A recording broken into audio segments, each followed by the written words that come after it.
So back in early spring, Tyler did this with his bed. And his tomatoes and everything that grew in that garden bed did absolutely stellar this year. You can compare his garden to mine and just how quickly everything just grew and how green everything was and still is. Hello and welcome back to Granted Gardens. My name is Melissa and today is a beautiful day. And so we're gonna get some stuff done.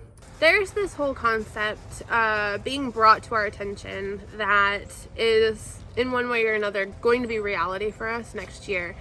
And that's the concept that it is going to be hard, if not impossible, to get your hand on fertilizer. One thing that Tyler and I have been avidly attempting to better ourselves at over the last couple years is composting.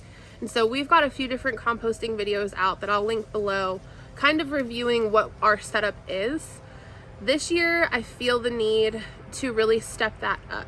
So one way that I'm stepping that up is I'm going to amend my beds right now. It's the beginning of November. And how I'm gonna do that is I'm going to take out all of the current soil that I have in there and set it aside. And then I'm going to go around and I'm going to gather things like sticks, twigs, small branches, lay them down at the base of that empty garden bed.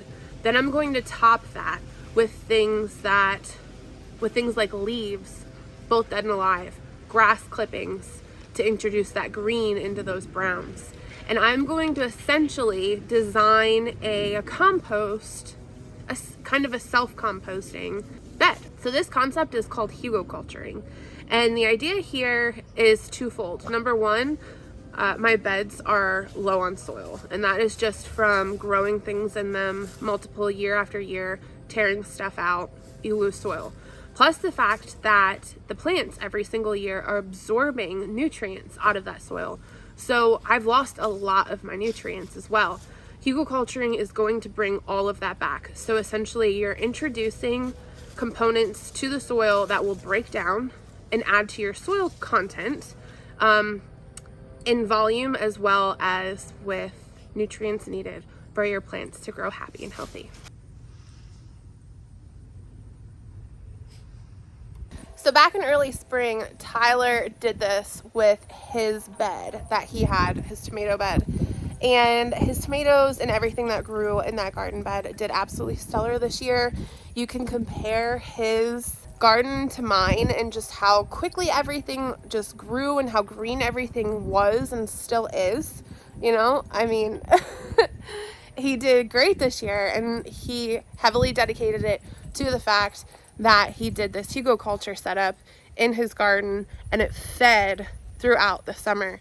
So my idea is to do that to my beds here, this large raised bed and this middle bed, so that come the spring, these will be highly amended already. They'll have the entire winter to kind of break down all of the goodness that we're putting in, and then they'll be ready for planting. Now, the other thing that's really great about the Hügelkultur concept is that it cuts down on the amount of labor, because you are essentially creating your compost in the area that it's going to be used. So instead of having piles of compost sitting far back in the woods that are going to eventually need to be wheelbarrowed up to the garden beds, you just build it in the garden beds and let it do its thing.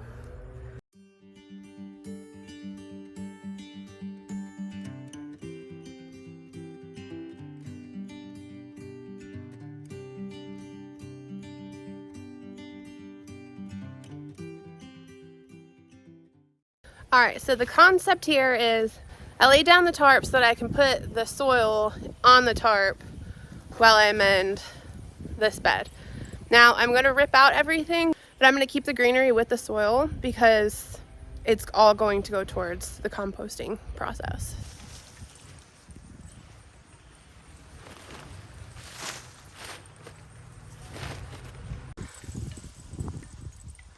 So I just want to give you an idea here. You can see how low the soil line is.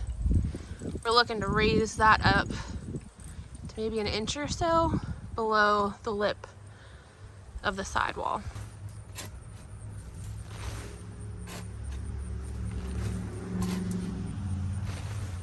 I needed to correct myself because I always call it Hügelkultur.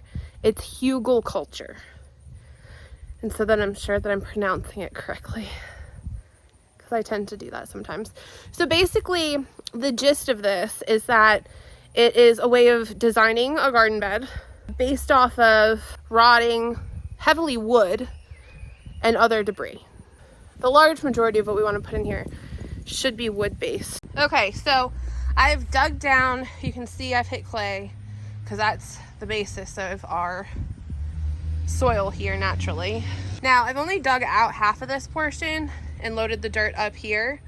My idea is I'm going to load this up now with the wood and the debris, and then I'm going to take this soil and flip it on top of that, so there's just less having to move things around.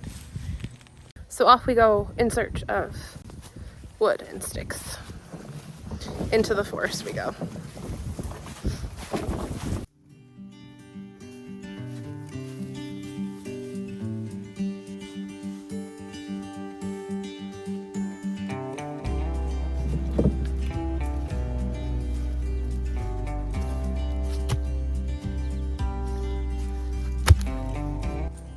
Alright, next I'm going to try and layer in my browns and greens. This is really just to kind of give it something to start with.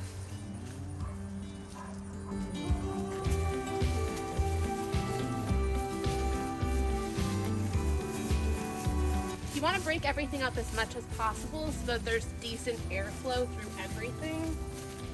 The more compact it is, the longer it'll take to break down.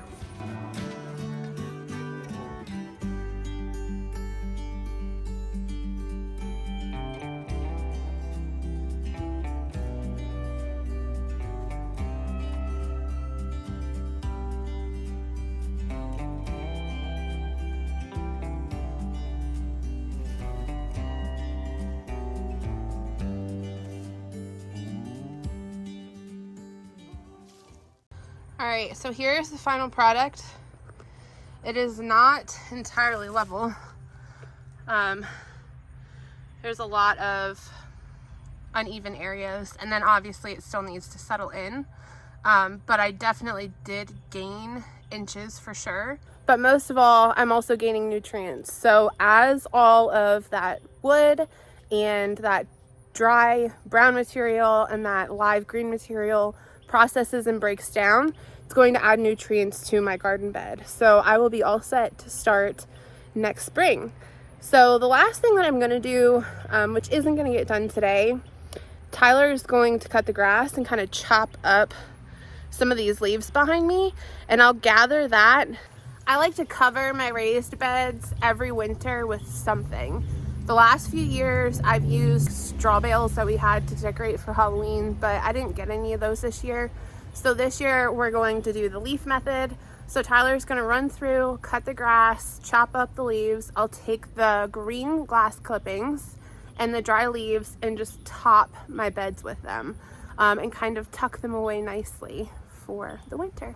So I'm really eager to see how this turns out next year, to see if we have more fruitful, happier plants. I'm really glad that I got this done in time for fall, because this will give it a good 7 months before we're even considering planting in these beds, to kind of break down and collect those nutrients. A lot of the logs that I got were already kind of starting to decompose, so some of them had worms and bugs in them, so I introduced all of that to the garden beds. So I not only added to the beds, but I also added to the ecosystem. So that's a wrap for today. As always, thank you guys so much for watching, and I look forward to sharing more with you soon.